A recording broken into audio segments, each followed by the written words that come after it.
안녕하세요 여러분, 큰쌤 이대원입니다. 자, 이번 시간에는 새로운 단원으로 들어왔어요. 자, 지구 환경 변화와 인간 생활.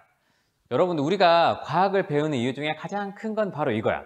인간 생활, 우리의 생활에 관련이 돼 있기 때문에 이런 것들을 연구해서 인간의 생활을 어떻게 하면 더 편리하고 쾌적하게 해볼까 하는 겁니다. 그래서 이번 시간에는 햇빛과 바람과 바다, 그리고 기후라는 단원을 배워볼 거예요. 자, 지구는 다양한 생명체가 생태계를 이루면서 살고 있다고 했죠. 그래서 이런 생태계를 유지할 수 있는 다양한 환경을 지구가 제공을 해주고 있어. 근데 이 환경은 지구에 있는 여러 가지 시스템들이 복잡하게 상호작용을 해서 이루어지는데 이것도 막 변화를 하고 그럽니다. 그런 환경 중에 또 중요한 게 기후예요. 그래서 이번 시간에 우리가 기후에 대해서 배워보려고 합니다. 자, 볼까요? 자, 이건 뭐냐면 과거 40만 년 동안 기후의 변화에 대한 그래프예요. 보면 여기 2도, 3도 막 이 정도까지 해서 영하 8도 막 이쪽으로 해서 계속 왔다 갔다 내려갔다 올라갔다 내려갔다 올라갔다 하고 있죠. 자, 이게 보면 단위를 잘 봐야 돼요. 만년, 40만 년, 35만 년, 25만 년 막 이래요. 굉장히 긴 시간 동안의 데이터야. 그러면 따뜻한 때도 있고 추울 때도 있죠. 이게 2도가 여러분 2도 하면 춥죠. 근데 이게 여러분들이 생각하는 그 2도가 아니고 지구의 평균 온도야. 평균 기온. 그래서 지구 평균 2도면 굉장히 따뜻한 거예요. 지금보다 훨씬 더운 거야. 그래서 더웠다가 추웠다가 더웠다가 추웠다가, 그런데 그 사이에도 더웠다 추웠다 더웠다 추웠다 이런 것들이 계속 반복이 됩니다. 근데 뭔가 일정한 주기가 있지. 그죠? 신기해요. 그래서 이렇게 추울 때는 빙하기입니다. 빙하기. 지구가 아주 추웠던 아이스에이지 알죠? 막 꽁꽁 빙하기야. 그리고 이때는 간빙기라고 합니다. 빙하와 빙하기 사이에 따뜻했던 때예요. 이런 것들이 이렇게 주기적으로 반복이 됐어요. 그리고 그 사이에도 이렇게 올라갔다 내려갔다 합니다. 자, 이 그래프는 뭐냐? 최근 1000년간의 북반구의 기후변화예요. 보면 이렇게 변하긴 하는데 크게 이 사이를 벗어나지 않고 있어. 쭉 어느 정도 일정하게 유지가 되고 있는데 갑자기 한 2000년 정도에 들어서서 한 1900년 아무튼 20세기에 들어서서 얘네가 올라가기 시작하더니 내려갈 때쯤 됐는데 끊임없이 올라가 버립니다. 계속 올라가요. 지금 현재 우리 지구온난화 현상 얘기 들어봤죠? 계속 더워지고 있어. 근데 이렇게 더워질 때도 있고 추워질 때도 있는데 이게 무슨 문제냐? 문제는 엄청난 긴 시간에 걸쳐 주기적으로 변하는 것과 달리 이거는 지금 굉장히 짧은 시간에 굉장히 급격하게 기온이 올라가고 있어요. 그래서 사람들이 걱정을 하는 거예요. 자, 그런데 40만 년 전에 온도를 어떻게 알 수 있을까? 그때 온도계가 있어서 누가 적어놨어요? 그땐 사람도 없었어. 그죠? 그래서 이 지구의 기후 변화를 어떻게 연구하는가, 그리고 그 원인을 설명하는 다양한 가설들은 어떤 것들이 있는가 한번 볼게요. 자, 지구의 과거 기후는 어떻게 하냐면 이런 방법이 있어요. 빙하를 연구해. 북극과 남극에는 굉장히 오랜 시간 동안 쌓여있는 얼음들이 있어요. 그거를 깊게 파요. 드릴로, 가운데가 뻥 뚫린 드릴로 깊게 파요. 그래서 막 몇만 년 전의 얼음을 막 꺼내. 그래서 보면 빙하를 보면 이 사이에 공기방울들이 막 있어요. 이 공기방울들은 과거의 공기야. 그치? 그래서 이 옛날 옛적이 공기들의 분석을 해서 눈이 내릴 당시에 어땠는가를 알 수 있어요. 대기 성분은 당연히 알 수 있겠지. 여기 이산화탄소 양이 어느 정도 지금보다 많았다 적었다 이런 것도 알 수 있지만 기온, 온도도 알 수가 있어요. 온도를 어떻게 알지? 좀 복잡한 얘기인데 산소의 동위원소의 양의 비율을 따라서 기온이 높을 때는 뭐가 많고 낮을 때는 뭐가 많고 이런 것들을 통해서 기온도 알 수 있습니다. 네, 복잡한 얘기 넘어갈게요. 또 나이테를 연구해서 알 수 있어. 아까 1000년 정도의 기후를 알아본다 했잖아요. 이런 건 나이테로 알 수 있어. 나무들은 막 1000년을 사는 애들이 있거든. 그래서 나이테를 보면 자, 검은 선과 좀 연한 넓은 면이 있죠. 이게 어떻게 생기는지 다 알죠? 겨울에는 검은 선이 생기고 여름에는 넓은 면이 생겨요. 그래서 얘네들이 따뜻하고 비가 많으면 쑥쑥 잘 자라서 넓고, 춥고 비가 적으면 잘 못 자라서 진한 선이 생겨요. 근데 이것들을 보면 어떤 때는 간격이 길고 어떨 땐 간격이 좁아. 그렇다는 얘기는 이 간격이 좁았을 때는 여름이 짧았거나 뭐 추웠거나 비가 적었거나 그랬겠죠. 이런 것들을 분석함으로써 나무의 나이테를 통해서 당시의 기온이나 강수량 등을 알 수가 있습니다. 그래서 아까 같은 그래프를 만들어낼 수 있는 거예요. 그 밖에 과거 기후를 조사하는 방법에는 무엇이 있을까? 화석을 연구할 수가 있어요. 과거 화석들을 연구해서 이때는 기온이 어떻겠구나. 또 산호를 연구를 합니다. 산호도 얘네처럼 나이테가 있어요. 나이테라고 하긴 좀 뭐하지만 아무튼 그런 띠가 있어.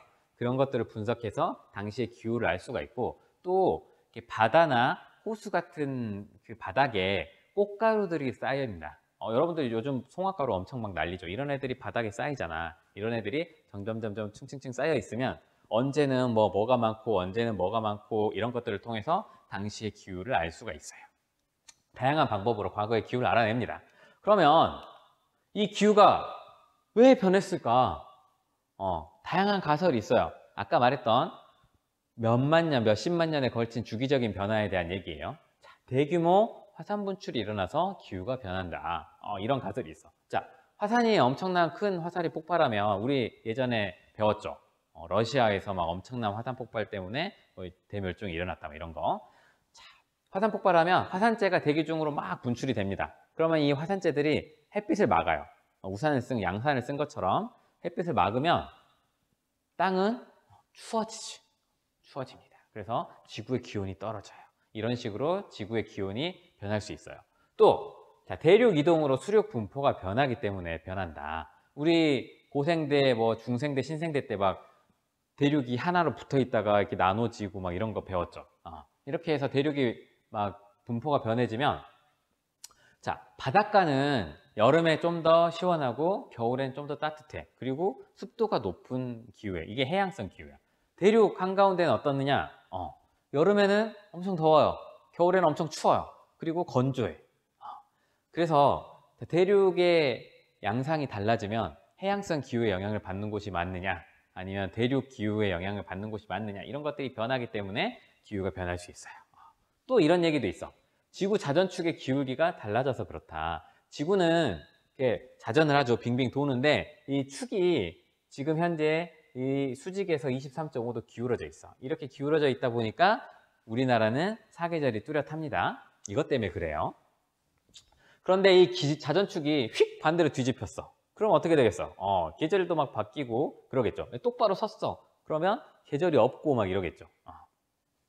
그래서 이 지구 자전축의 기울기가 변하기 때문에 이게 조금씩 변해요. 되게 몇만 년 막 이런 주기로 이렇게 변한다고 하는데, 그것 때문에 기후가 변한다. 이런 다양한 가설들이 있습니다.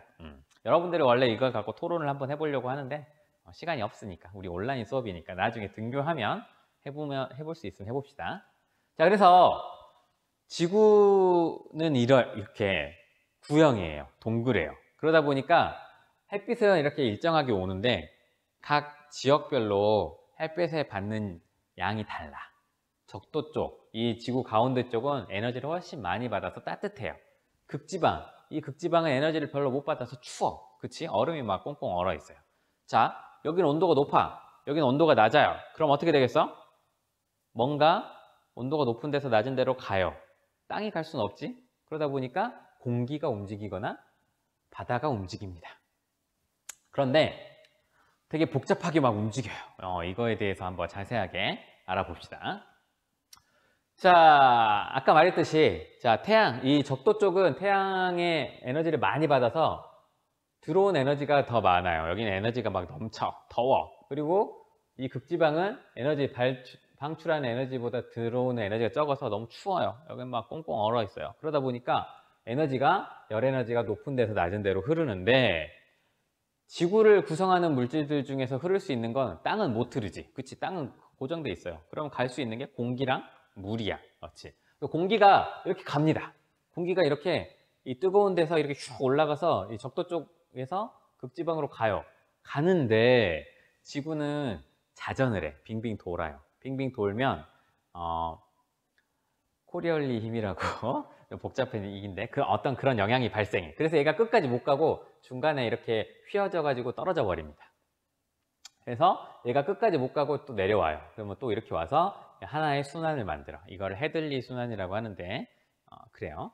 자, 그리고 극지방에서도 마찬가지. 여기 추우니까 이렇게 공기가 내려와. 그러면서 이 쌓인 공기가 이렇게 내려가는데 지구 자전 때문에 역시나 끝까지 이렇게 쭉 못 내려오고 중간에 휘어가지고 이렇게 순환을 또 합니다. 그래서 여기를 극순환이라고 해요.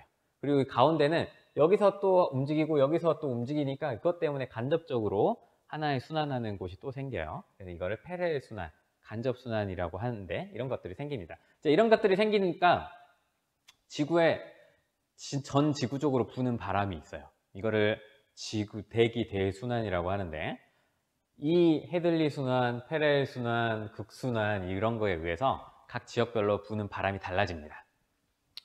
적도 쪽에는 무역풍이 불어요. 여기에는 북동 무역풍, 바람이 이렇게 불어. 남반구 쪽은 남동 무역풍, 바람이 이렇게 붑니다.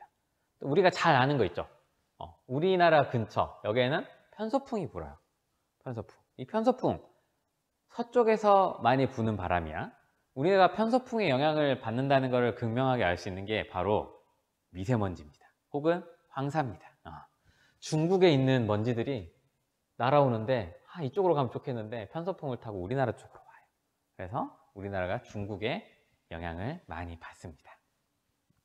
자, 이렇게 대기의 대순환을 통해서 이 에너지 불균형을 해소해줘요.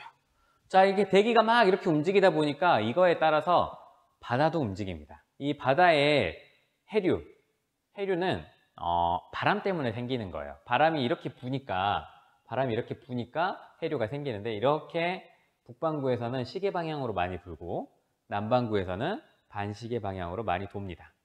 이거는 해수의 표층이 움직이는 순환이에요. 저 깊은 바다 속까지 바람에 의해서 움직이는 건 아니에요. 그래서 윗부분만 이렇게 움직입니다. 그래서 역시나 여기가 따뜻해. 여기가 추워요. 그래서 여기에 따뜻한 에너지를 이렇게 추운 쪽으로 전달을 해줘요. 그래서 아까 봤듯이 대기와 바다의 순환에 의해서 지구의 에너지 불균형이 해소가 되는데 이 움직임에 따라서 다양한 기후들이 만들어집니다. 여기 따뜻한 물이 막 오면 여기 따뜻해지겠잖아요. 그치? 또 편서풍이 막 부니까 중국의 영향을 막 받아요. 이런 것들이 생기는데 문제는 다음 시간에 자세히 배울 거지만 요즘 들어서 이런 지구적인 기후의 변화가 일어나고 있어. 그래서 이상기후가 막 발생해요. 그래서 다음 시간에는 그런 이상기후들에 대해서 배워볼 거예요. 자, 그러면 여러분들 오늘 댓글은 무엇을 달 거냐면 자, 이상기후가 생긴답니다. 우리나라도 그런 영향을 많이 받고 있어요. 여러분들 일상생활에서 여러분들이 살아가면서 옛날에는 안 그랬던 것 같은데 요즘 뭐가 많이 변했어. 이 기후가 많이 변했어 라고 생각하는 것들 적어주세요. 예를 들자면 옛날에는 사만사온이라는 그런 얘기가 있었어요. 겨울에 3일 춥고 4일 따뜻했다. 근데 요즘엔 그런 것도 없어졌어. 장마가 변했다든가 너무 더워요, 너무 추워요, 아니면 어떤 농작물이 어떤 수산물이 달라졌어요. 이런 다양한 우리 주변의 기후 변화로 인한 영향들이 있어요. 그런 것들 여러분들이 겪을 수 있었던 거 혹은 생각나는 것들 한 가지씩만 적어주면 되겠습니다. 감사합니다.